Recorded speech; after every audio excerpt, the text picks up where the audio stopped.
Lee here from MetaEagle, and wanted to drop a quick video on some of the tooling and that we put into place quite some time ago.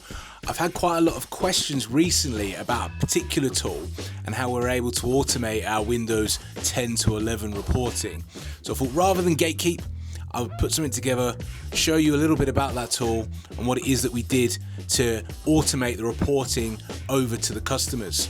So to recap, and this isn't just for technical people, if your business is still running Windows 10, you're already exposed.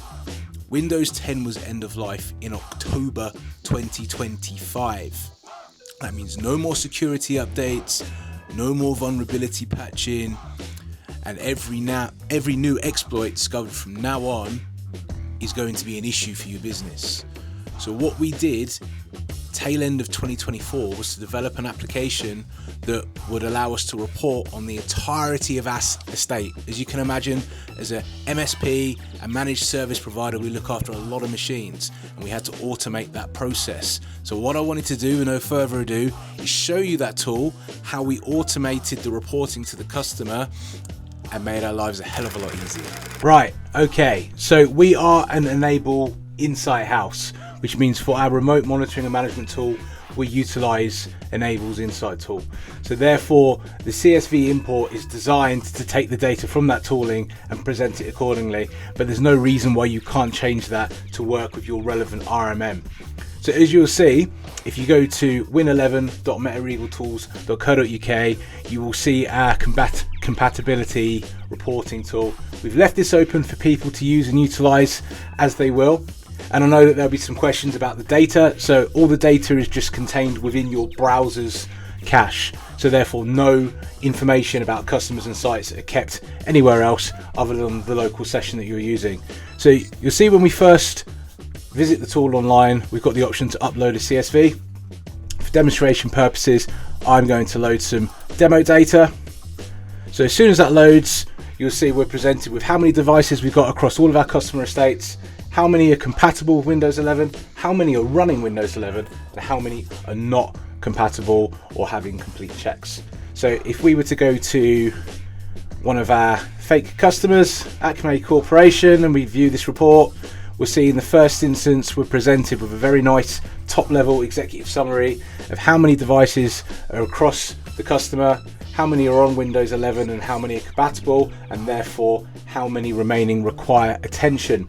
And the way this information is gathered is by taking stock of all of the machines and then checking on the mandatory requirements, such as the processor has to be a particular generation, there has to be a certain amount of RAM, there has to be a TPM2 module chip, and therefore we can instantly see if a device can be upgraded.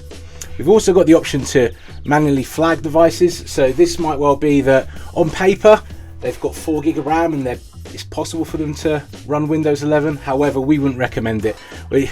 By standard now, we put devices out with 16 GB of RAM. Absolute bare minimum's got to be 8 GB. So what we've got the option of doing is coming into a device and flagging it for review. So it might be that these devices we flagged, although they will technically run Windows 11, they're not up to the standard that we'd expect, so we can flag them for that review. We can also change their status just in case the tooling has got it a little bit wrong. You know, it's always good to get an eyeball on this and go through it manually. What you'll see as well in the report, it will give a nice breakdown to the customer, why they need to upgrade from Windows 10 to Windows 11, what those technical requirements are, so it's all listed here.